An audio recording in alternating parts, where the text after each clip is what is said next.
saben que estamos aquí por una razón muy especial. Antes de comenzar, quiero recordarles que la siguiente charla va a ser en inglés, pero tenemos equipo de traducción simultánea disponible al final del pasillo. And so, I'm going to speak in English. And yes, welcome. I think we are in for a treat. Thank you so much for being here, for staying with us, for being back. This 2 years of pandemic were tough on all of us, but it's so just overwhelming to be here once again, sharing all these special moments. And I know why you're all here, so I'll be shutting up soon, don't worry about that. I know are there any fans here of Steven Universe? Maybe Gravity Falls?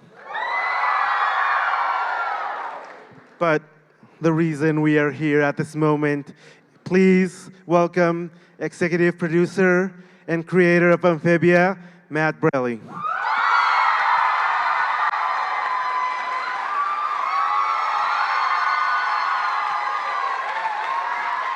Hey guys, what is up, Pixelatl? It is so good to be here.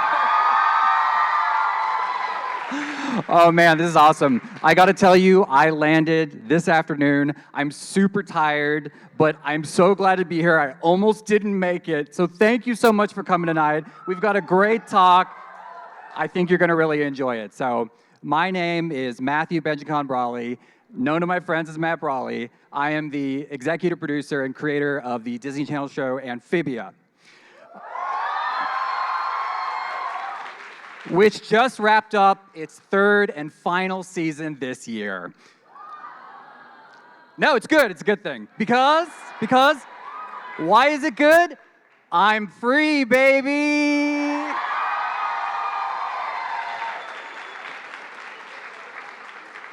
So, because the show has wrapped, we have a very special talk today. The kind of talk you can only do once a show has wrapped. So it's gonna be a little bit of free form. I want a lot of audience participation. So how it's gonna work is, we're gonna show a slide, we're gonna do 2 questions, okay? And the questions are gonna be selected by my deputies here, who are in the aisles, okay? Yeah. I'm not gonna be picking, they're gonna take that off my plate. And the questions, it'd be great if they related to the slide and the topic at hand. But if you've just got a crazy question, please feel free to ask it. The only ground rule will be, I really won't answer story canon questions here, okay? It'd be great if this would be more of a creative process. I've been told that you guys are all into animation, animators yourselves, students of animation, the craft of animation. That's what I'd love to talk about today. I will do some standing, I will do some sitting. I won't lie, my train of thought might run off the rails sometimes because I'm a little tired, but I'm so fucking excited. Guys, let's dive in. So first slide, please. Here it is. 10 things I learned from making Amphibia. Now, Amphibia, I would say, took up about 6 years of my life, which is a lot. Which is, again, that's why I'm so happy that I'm finally finished and free. But on that 6-year journey, I learned so much. And a lot of these slides, they're not just story stuff, but there's also stuff about what it's like to run a show, you know what I mean? Stuff how it relates to running a team. It's kind of just like the full gamut. But yeah. All right, so first slide, please. And I'm gonna take a drink of water because my God, my mouth is already dry. One second. Gonna take a swig. All right, here we go. Lesson number 1, delegate for Christ's sakes. So, you've finally gotten your show greenlit, right? You've worked so hard on this thing, and there's a good chance that you made a pilot. Now, when you were making that pilot, there's an even bigger chance you did a lot of that shit by yourself, all right? You wrote it, you boarded it, you helped with the character designs, all of the above. When you get into production on a show, You can't do that anymore because you've got this crazy production schedule. Everything is slamming into each other like a runaway train, and you have got to learn to delegate. But this is excellent for one very clear reason. You have hired people who are better than you. That's the whole trick, okay? And I'm gonna let you in on a little secret. I personally, I'm like a B- storyboard artist, all right? This is a big confession for you today. I'm okay, but where I really was good was communication, you know what I mean? In season 2 of Gravity Falls, when I was made a director, it wasn't because I was the best board artist, I wasn't, far from it. However, I was very good at communication, I was very good at delegation, and I was very good at inspiring others to do their best work. And ultimately, that's a lot of what show running is. It's not necessarily what you can do, because a lot of that work is going to be done by others, if you let them. In the first season of Amphibia, I hadn't learned this lesson yet. I was up till 2 a.m., 3 a.m., 4 a.m. some nights, prepping for stuff that if I had just trusted others more, it would have been better, done on time, and I would have gotten way more sleep. So that's the first lesson. You know, you can do all these things. And if you do land a show, I'm sure you'll be incredible at many of these things. But find people who are better than you, who inspire you, and give them the work. Which brings us, let's do some questions. All right, 2 questions. Anyone? Deputies, please. Oh, raise your hand so that they can pick. This is good because it takes the pressure off me for a beat. Okay. Maybe you got to turn it on, yeah.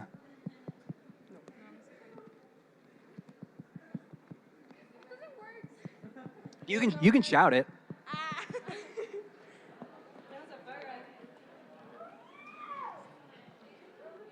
Okay, so it's difficult to make an animated series for Disney. It's difficult? Difficult. Yeah. Obscenely difficult. Making a show for a company like Disney is very difficult because you're threading a lot of needles. It's not just, you're trying to make the best show possible, but there's so much politics involved. That was one of the things I learned very quickly on the show, is that I wasn't the best politician, and I felt like that was something it took me a long time to kind of pick up along the way. There's so much that goes into a show. And this will be the same for any company you work for. That company has very specific goals and agenda with its content, and you'll do your best to line up with them. Sometimes you won't. Ultimately, though, you should just make the best show you can. One more question? Deputies, deputies, deputies.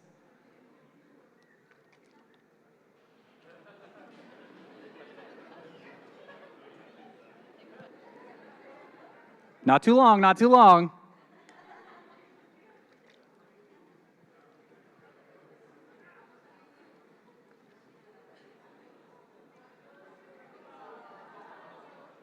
Next time, next time.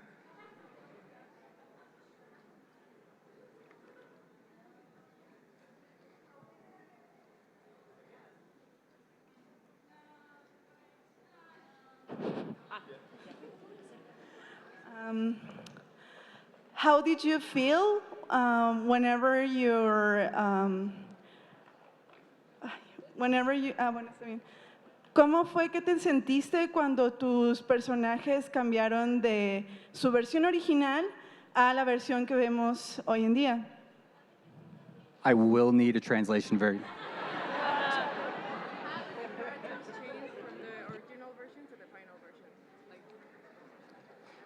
It changed a lot in development. The original version of the show was a lot darker, it was a lot muddier, it was a lot grittier, it was a lot more kind of like Rankin Bass, The Hobbit. There was a lot more magic and fantasy and peril. But for an 11-minute show, that was an incredibly difficult sell at the time.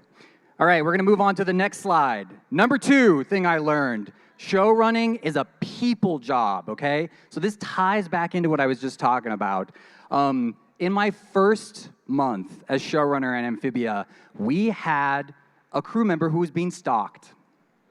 And there I am, having a meeting, an HR meeting about this, and it was really creepy. This person was kind of like blocking their way out of the office and kind of following them in the parking lot.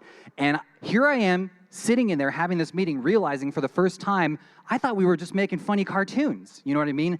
But no, it's so much more than that, okay? It's holistically about the people you work with. You can try to kind of hide in your office and not listen to like what's going on around you, but in my experience, that's impossible. You will learn so much about your team and the kind of people they are, what's going on with their lives. You'll find out whose parents are sick. You'll find out who's about to have a baby. And I think that's beautiful. It's wonderful. It's part of it. It's part of the creative process, and you need to kind of embrace it because it's all tied together in this one mesh. It's not something, this is not a job you can do in isolation, and people's lives are part of the product. And the experiences that they're having, those go into the scripts they write. So again, I would encourage you to think holistically about the process of making a show. It's not only about, trying your best to make the best possible show, it's about relating to the humans around you that you're working with. All right, 2 more questions.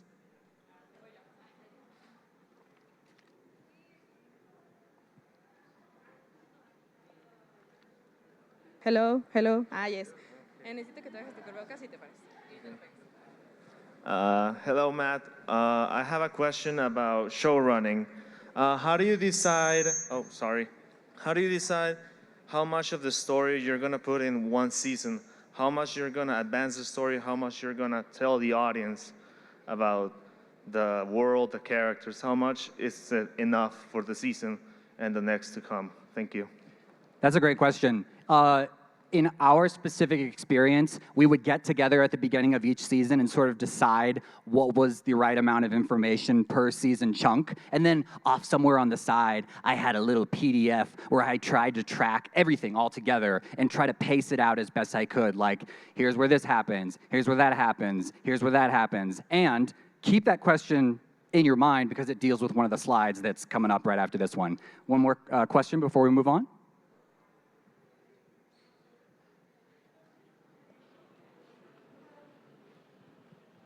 I love this. I love getting you guys involved with this.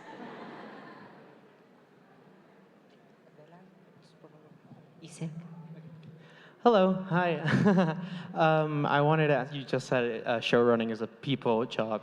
So when you have all these incredible artists working with you, and they all have their own visions of how they want to see the story and the characters grow and evolve, how do you share the show with all these people? How do you maintain a vision? All of these things. How do you make it, how do you give it away, essentially? I mean, what a beautiful question. It's difficult. It's really difficult to give it away, as you say. And that's so funny because the vision that you've conjured in my mind is like a father walking the bride down the aisle or something. Like, I'm giving this away. But no, you're absolutely right. You are letting other people participate in this vision you have. And obviously, there are some things that you're like, that breaks the show. We can't do that. But apart from that, you do look for opportunities to get things you never thought of into the show that are coming from different people. That's great. I love that. Beautiful, beautiful. All right, next slide. Check this out. This is a story thing.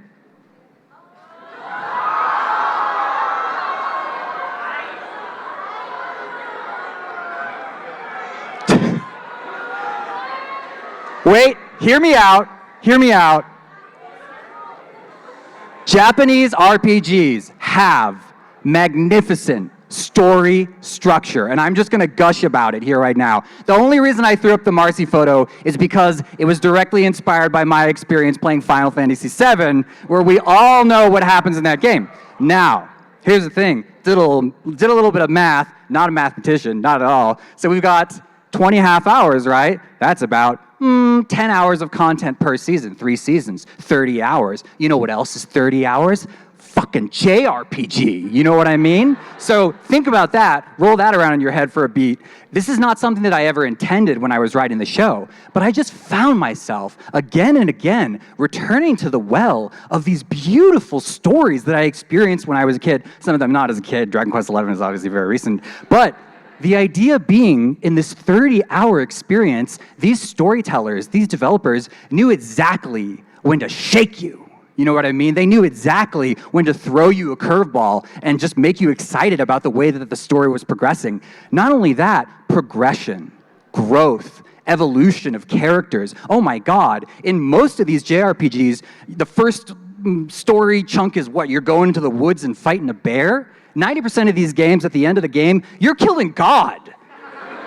So there's this magnificent kind of, acceleration and leveling up of the stakes that these games, like, say whatever you want about the dialogue or the specific character portrayals.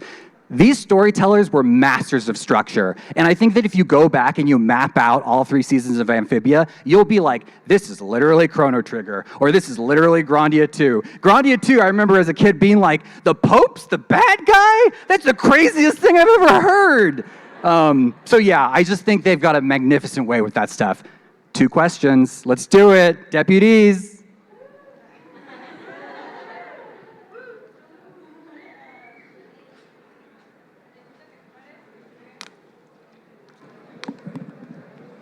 Hey, okay, yes, works.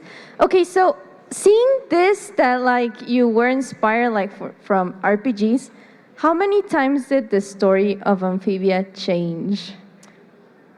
Or did it change at all? Oh, not like the story from A to B, but like the twists and turns. So that's a great question. The core story beats were figured out sort of near the beginning. It was more the execution of those beats that still begged to be figured out. I knew there was gonna be a king. I knew the king was gonna be the bad guy. But what kind of person is the king? What's his relationship with the girls? Those kinds of things not really figured out. I knew they would travel to a big walled city that was like Gondor from Lord of the Rings. I knew that it was a super weapon, you know what I mean, in disguise.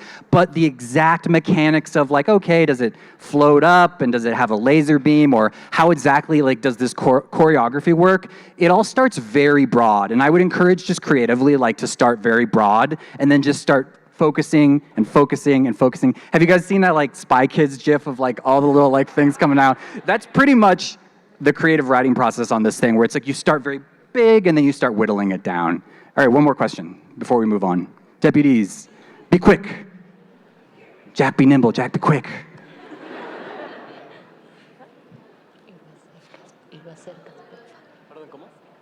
Oh, okay, cool. All right. So, hi. Speaking of stories, who is the person you talk to once your stories, once you're in the industry, and who's the person you talk to, and how do you actually get that all set up?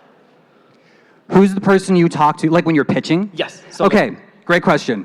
I did a talk a long time ago, got a question, nearly broke my brain in half. Basically, the question was, do you feel like your contacts helped you get a show? And I was like, not really, but yes, also. But here's the thing. How do you make contacts? By installing yourself at a place and meeting people. You know what I mean? You get a job at a company, you get to know who's around you, you sooner or later start to maybe meet someone who works in development, you have a coffee with that person, you mention on the side, hey, I'd love to pitch to you sometime. They say, no thanks, we're not interested. But we have a pilot that needs a director. Would you be interested? And I said, yes, absolutely. And then from there, you're in, baby. You know what I mean? Now you're in. It's the best, too, because you're working on someone else's pilot. If that thing goes down in flames, it's all right. You know what I mean? And so, it's a really interesting process of just getting to see how development worked while working on someone else's thing. And then, of course, I was super cocky when my thing got put into development. I was like, I know exactly how this works. My experience was completely different, and I spent 2 miserable years in development. Next slide, please. Find a North Star for your character, or for your story.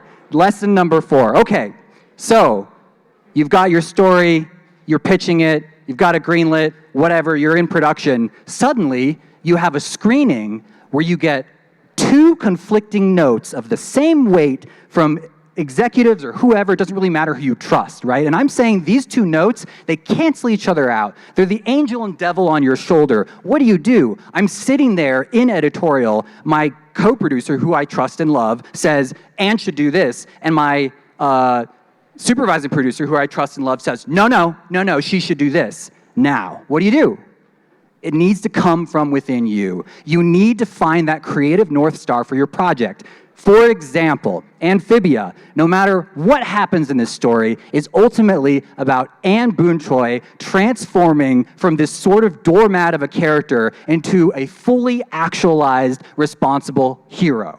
So, I've got that bottled up in my library up here, right? Anytime it seems like I don't know what to do, I go back up there and I remind myself, this is the story that we're telling. And I'm not saying that I'm not gonna quiz you, what's yours? What's yours? No. This is for you. And you don't necessarily need to share this with anyone. This is just for you. Find something to anchor yourself creatively so that as these different forces pull you apart in the storytelling process, you always know where home base is. 2 questions.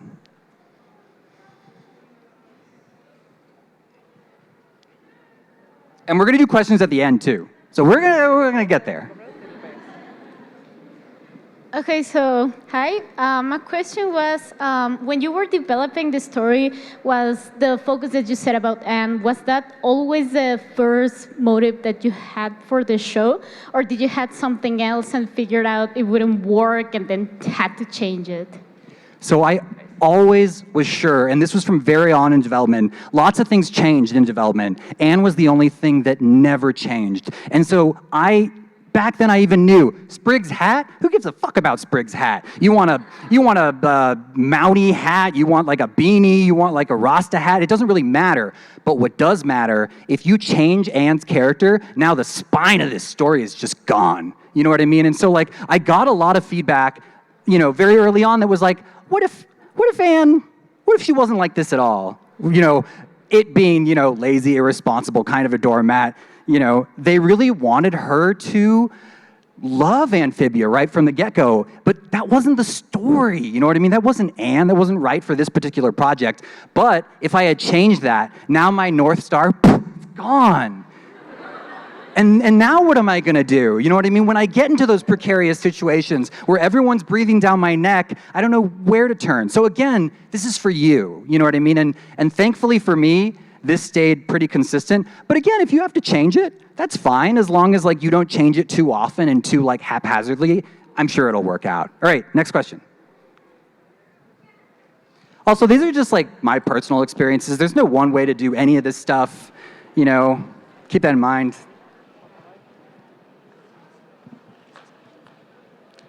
Hi, Matt. Hi. I love you, but first of all, screw you for what you did to Marcy. No comment. Now, my question is, so I know you're explaining how Anne, you always had this thought of how she was going to be from this girl, like you said, just running to this world, she's whatever, inexperienced, and then she turns into this responsible person. Was it the same for the side characters? Did you have a certain development that you were searching for, maybe with the relationships with Anne? Great question. The answer is, I did not. And those characters actually changed wildly from their development version. Sprig, at one point, was, for the majority of development, voiced by an adult man. And that really changed the texture of his character. He was a lot more naive and a little bit more of a wet noodle than kind of a child, if you know what I mean. And you all know this character. You've seen him before. Ooh, I don't think we should do that. That was the whole thing. And so thankfully that changed, you know what I mean? Same thing with Polly. Polly actually used to be very wise. That used to be her whole thing, is that from her little bucket, she was able to philosophize and, conceptualize where others couldn't. And then we put that on paper and it was so boring. You know what I mean? So Anne was really the thing that stayed consistent. I think all the other characters kind of morphed and changed around her in ways that we thought better supported that story. Next slide, please. Characters are literally everything. And this is great. Great segue from your question, right? So listen to this. You've all heard this cliche, the real treasure was the friends we made along the way. Well, it's fucking true, okay? These stories, they're not just about plot points and MacGuffins and Infinity Stones or Calamity Gems or whatever the hell. That's just hot air. what this stuff really is about people, you know what I mean? And so as you write your stories, try to think of them as decisions that are made by characters that get you into plot points. Don't think of a story as a plot leading characters, like, and then, you know, because of this, you know, the 3 gems, and then we have to find, like, that stuff's all well and good, but the real soul of your story is those characters. And so for us, it was so important when we wrote Amphibia that you got to know these people so that you can have this moment in the last episode of the show where the core is all like, that's Amphibia's greatest treasure. And she's like, no, these are, blah, and like it trucks out and you see all the characters. Very intentional, you know what I mean? You need to collect all these characters so that you can show them off at the end and be like, yes, I really care about them. And again, from my point of view, this is a very JRPG concept. You know what I mean? You do all these side quests and you meet all these people and then, oh my God, mother of God, they're all helping out at the end. It's so rewarding. You know what I mean? Like, you remember that lady? She was at the beginning of the game. Now she's back and she's helping us. Nothing better. And you need characters to care about places. And we'll get into this a little bit more later, but you care more about the burning wreckage of Wartwood if you know who lives there, if you care about who lives there. If you don't know who lives in a city and it gets blown up, you'll go, eh. And I mean, you know, this sometimes works in Star Wars A New Hope. All of, you know, Princess Leia blows up. You don't know a single goddamn person on the planet. But if you had, would have felt different. Not the story being told, but I'm just saying for a long show like this, it's good. If you're going to put a place in jeopardy, get to know the people who live there. Get to know them as people. Because really, it's these relationships. Man, that's your story. All right, 2 questions.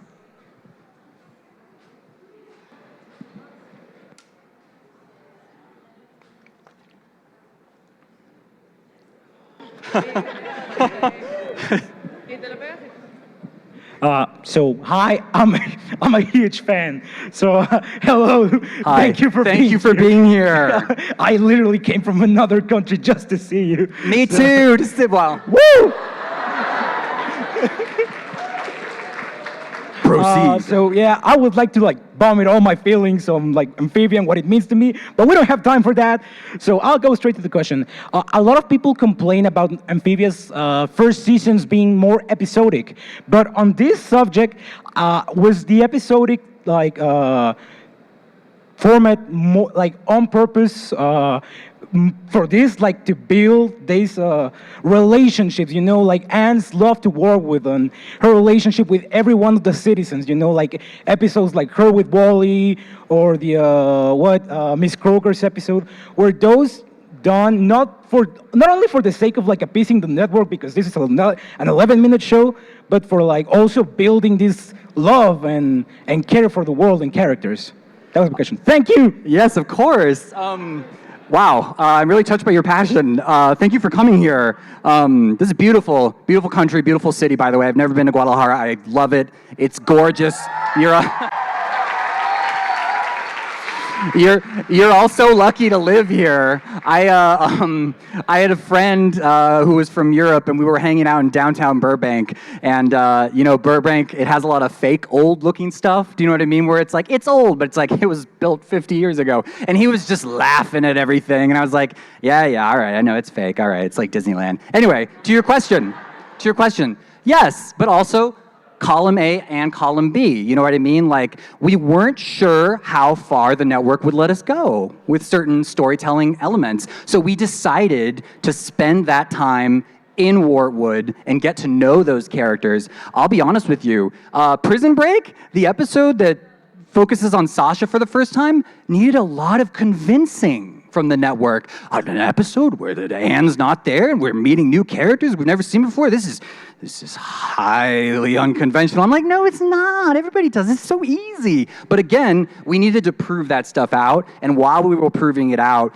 we built this love and affection for these characters. So it's a little bit of both. But I love these episodes, man. You know what I mean? Like, and I truly believe that if you've skipped them, you may get to the end and have a different experience than someone who watched them.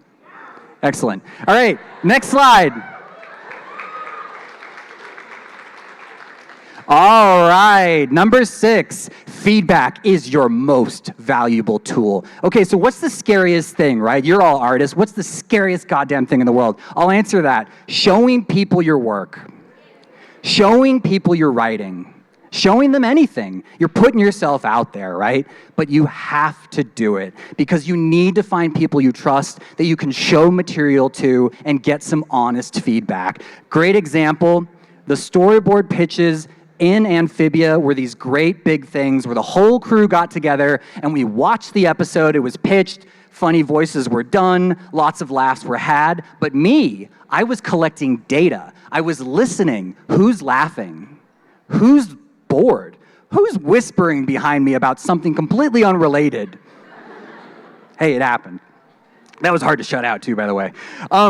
But that's just immensely valuable to you, you know what I mean? And you need to learn to detach yourself from the feedback you get. So when you show something to someone, all right, be honest, please. What do you think about this? Where does it drag for you? Where is it working? Where is it doing great? Just take that information and it's data for you, you know what I mean? It's just information. It can't hurt you. And they could be wrong, you know what I mean? However, if you ask 10 people and they all have wildly different notes except for one thing that they all have in common, you have something valuable now, which is you have the information that everyone who has seen this pilot has come away with this strong reaction.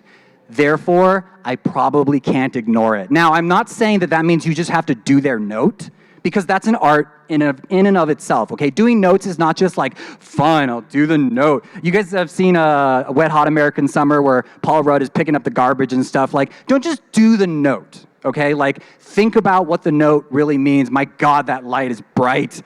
That's my note. Joy. But basically, you know what I mean? Don't be afraid of this stuff. So like, show your work to people. Show your script to your father or your mother. See if they get it. See if they laugh a little bit. See if they laugh at the right places. See if they feel the right emotions at the right places. This stuff is all a communication tool, you know? And therefore, feedback, it is your most valuable tool. All right, 2 questions. Pick them quick, pick them quick. Yeah.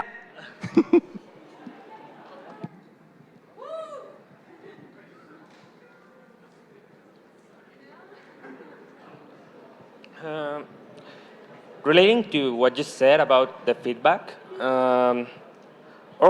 relating to the second slide about making connections with the people that you work with, how did you find the way to make those connections in the pandemic? For example. Oh, yeah. Go on, yeah. Oh, no, I don't want to cut you off, but are you good? Are you satisfied? Okay. You have just reminded me of one of the most important bullet points of this slide. This was incredibly hard to do in the pandemic, okay? It was hard to get feedback from the team because everybody was segmented, they were working from home, and while they were engaged with the material, in the old days, in 2019, after a pitch, people would congregate. They would talk about what they had just seen. They'd be like, yeah, it was good, I really liked it. It was so good. And then one person was like, except, and everyone like turned and looked at them or whatever. But that was valuable, it was information, and you got to see that organically, because if someone didn't give the note that same day, they might give it at lunch the next day, and your ears were always open. You were always listening for that feedback to eventually come. Unfortunately, in the pandemic, it was a lot more common that people would close the window or the meeting and just be somewhere else. And they may write you an email, but that's a lot more work and more difficult than actually just popping by an office and being like, hey, I love the episode, but this part, it kind of bumped me. So I missed that. I missed it a lot. One more question?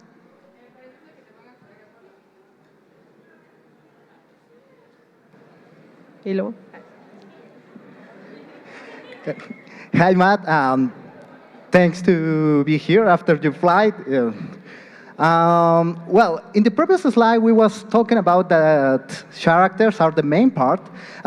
We can say that for the second and the third session, the characters are completely live, have a great growth, complete evolution. And my question is, are there moments when the characters take the control to move the direction of one episode, or maybe to take the control to move the completely direction of the series?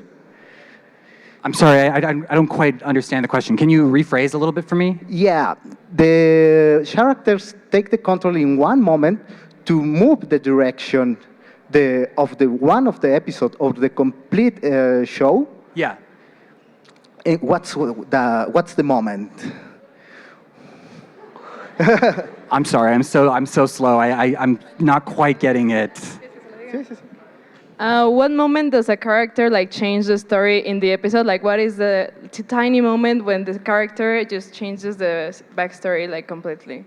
Changes the backstory completely. Like, if in an episode the character is just like cooking and then something happens and the character just changes the story.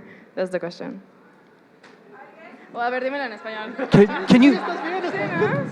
Can you ask in Spanish and maybe translate it? Sí, el momento donde los personajes toman el control y cambian el episodio. Ajá, at what moment does... Oh, perdón. Yes. When they take control of the story? Yes. Yes. Oh!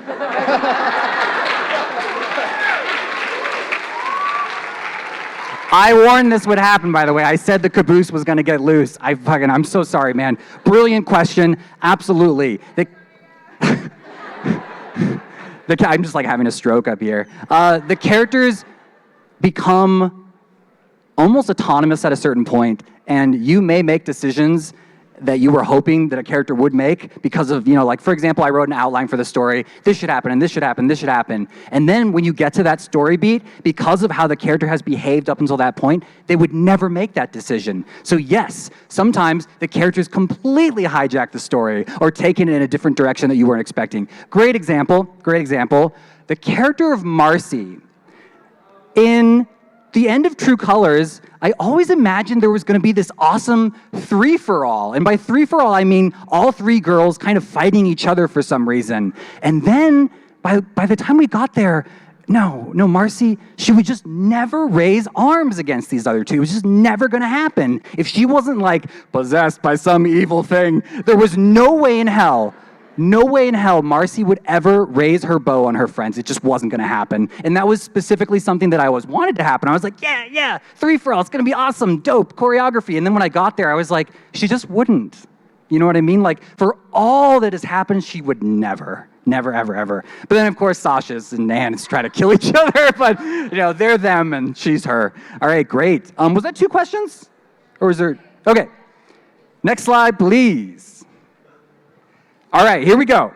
And this relates back to that characters are literally, it's funny, I'm like, characters are literally everything. Locations are characters too. I'm making this up. So basically, all I'm saying is, give your locations personality. Give them such a clear definition of what they are that if you squinted at these, you would know what these places are and that they're different from one another. For an Amphibia, so specifically Amphibia, we had 3 major locations. They were Wartwood, Newtopia, LA.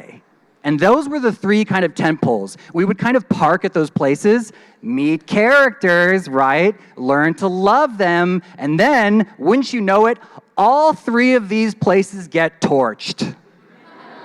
And the reason for that is, you like these places by then, you know what I mean? Like, you like the city of Newtopia. When the castle raises up and it's falling apart, you're like, no, I liked that city. You know what I mean? What are you doing, you bastard? And that's entirely intentional, you know what I mean? And so, just to kind of spell it out, for Wartwood, we wanted this very, very homey, swampy, farmish place. For Newtopia, we wanted this grand, ancient city, but that was past its prime and cracking and peeling a little bit. And then for LA, we wanted a specific LA. We didn't just want, like, it's a city, bah. We wanted LA at sunset. We wanted LA with wind blowing in the palm trees. And these were specific decisions so that when you saw these locations, you got attached to them and you felt something when you saw them razed to the ground.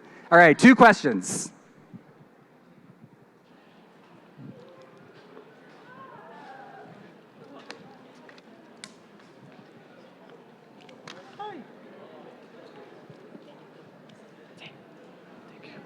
Hi. I am sorry, I'm traduction. No problem.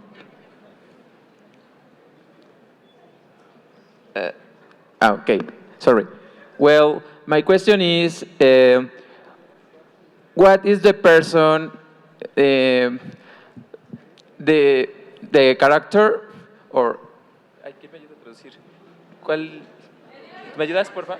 Me va a ayudar a traducir. ¿Cuál fue tu personaje Which character que tú pensaste que nos iba a dejar un gran impacto? did you think would leave like a great impact on the fandom or just the viewers En Amphibia. in Amphibia?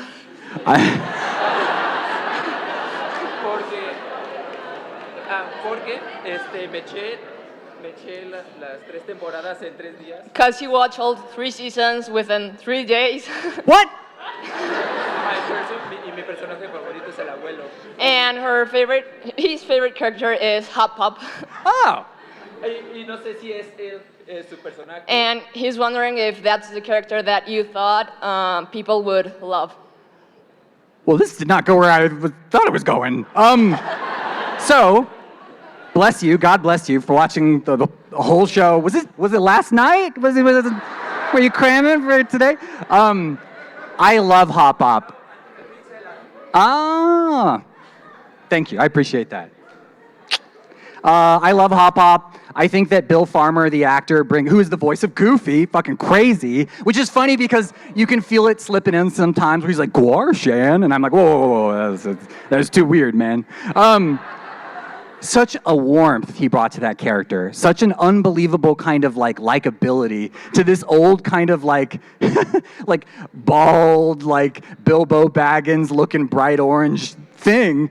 I'm so glad you sparked to that character. So I didn't really understand, and this is kind of a side tangent to your question, I didn't predict or understand how much people would like Marcy.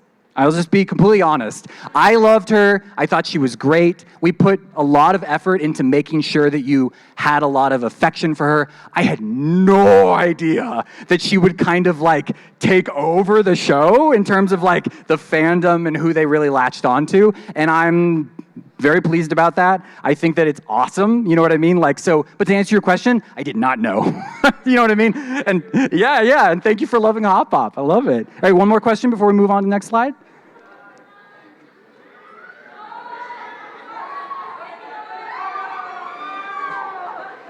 It's like an Olympic torch.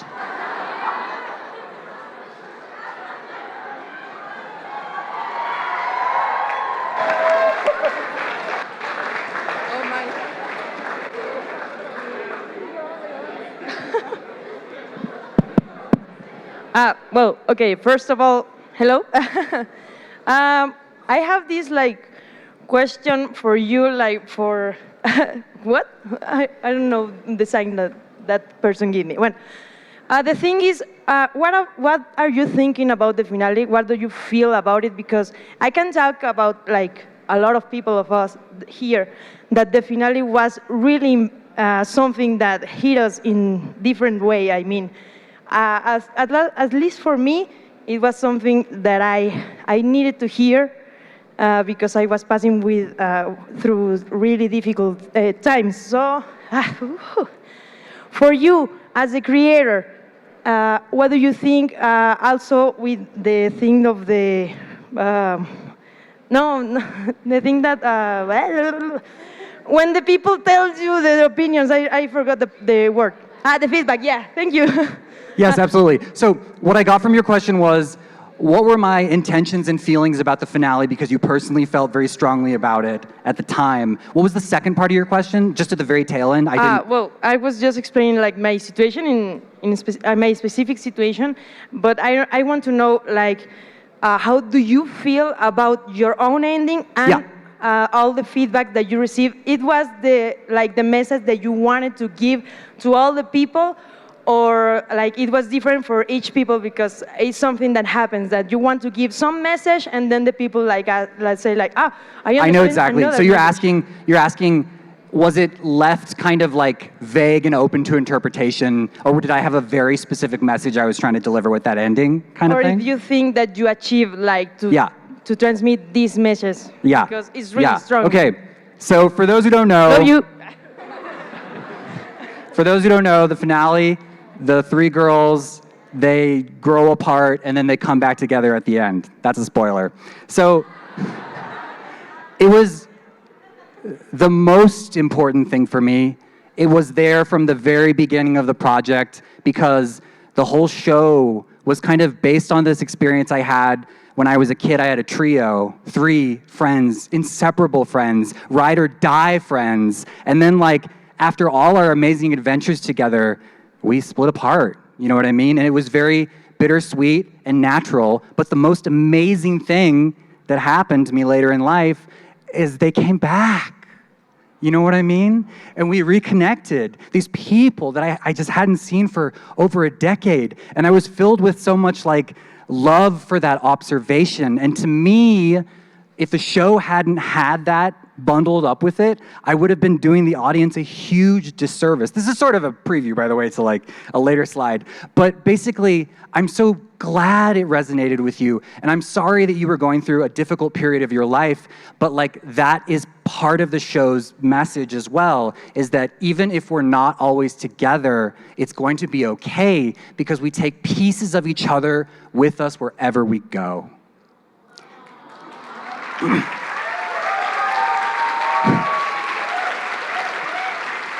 I think there's another question, right? Before we move on to the next slide. Let's do, that was one, right? Okay, we're gonna move on to the next slide, sorry. Slide number 8, does that mean we shouldn't do questions? Okay, we'll blaze through and then we'll come back around for questions. Okay, number 8, time rules all things and clumsiness. Okay, so no matter what you do on the show, you are bound by time, whether that's the schedule, whether that's the runtime for an episode. Sometimes you'll have an episode, it comes in 5 minutes over, and you'll just need to sit down and you'll need to cut your favorite jokes and your favorite scenes, but you have to do it, and you have to not be afraid of doing it because, have you guys seen the Lord of the Rings, like extended editions?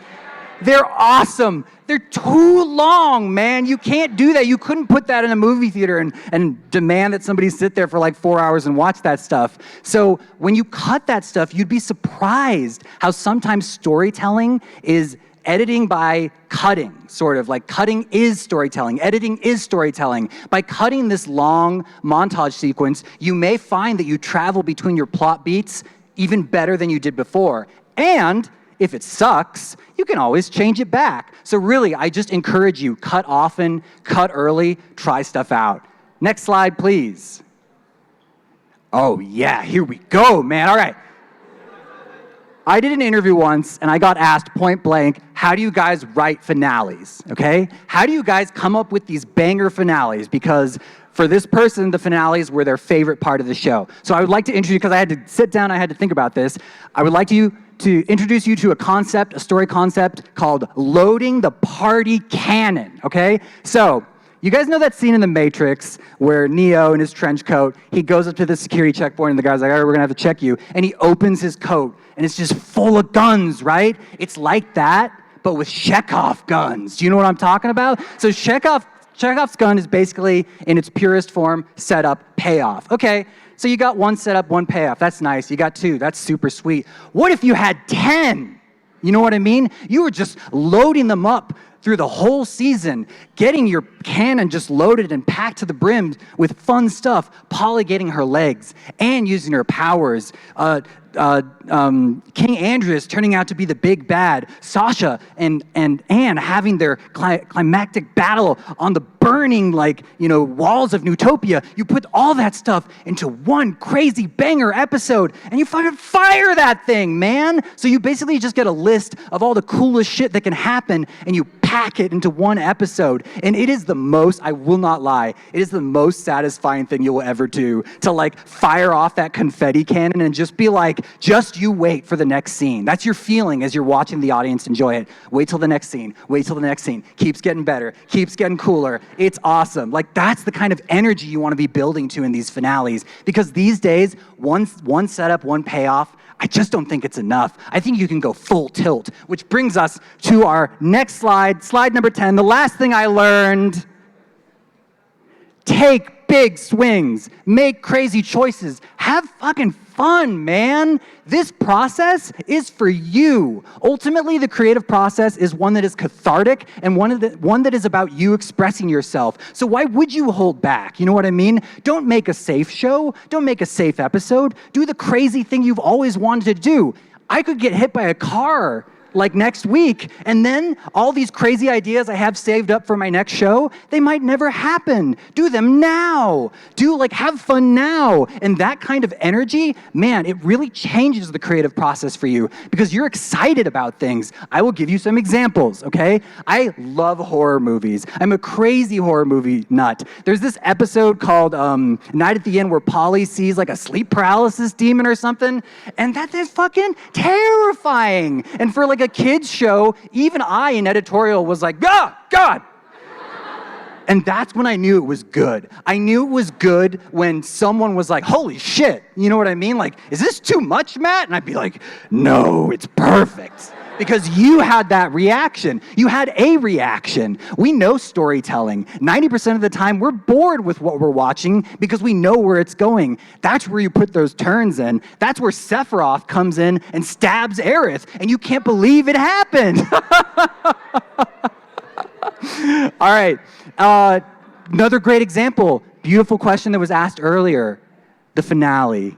I went full tilt, man. I leaned so hard into that message that I wanted to deliver to the audience. I didn't want there to be any ambiguity about the relationship of the girls when they got older. They did drift apart. Was it sad? Yes. Did they find each other again? Yes. And lastly, look at this image at the bottom here. The shattered body of Andreas as he watches the 3 girls who he tried to kill fight to save his world. It's the coolest fucking thing we did on the show. Look at that shot. It's crazy, man. He just has to watch. You know what I mean? That's his penalty for the sins that he's committed. And then the 3 girls going full like Magic Knight Rareith, Powerpuff Girls. If you had shown that image to the executive during season 1, they just would have shat themselves. You know what I mean? They just would have been like, I don't even know what this is, Matt. And then I would just look at them, waggle my eyebrows and say, trust me, we'll get there.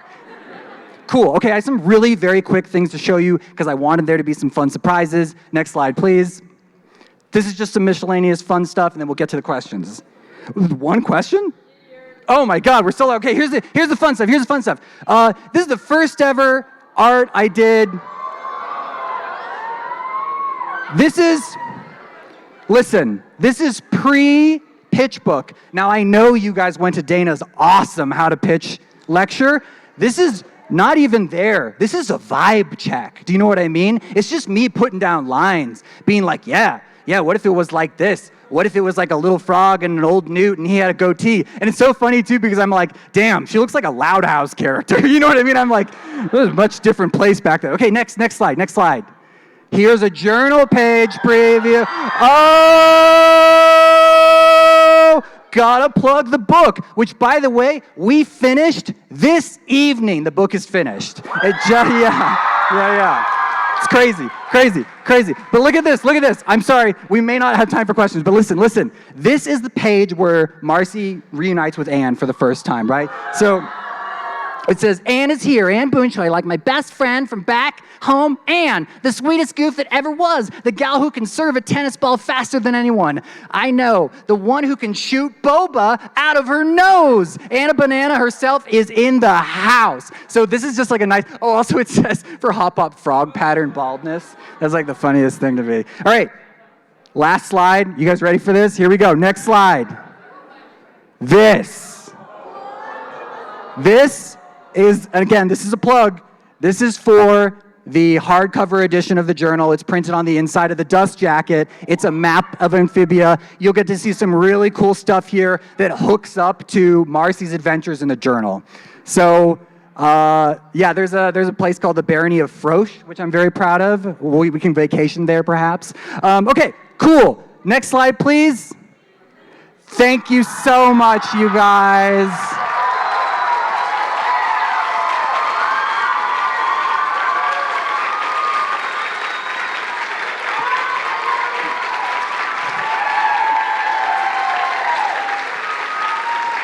So, are we going to do a question or no? We should just stop. Okay. I'm sorry, guys, no questions today. We're going to have a signing tomorrow. I'll see you there.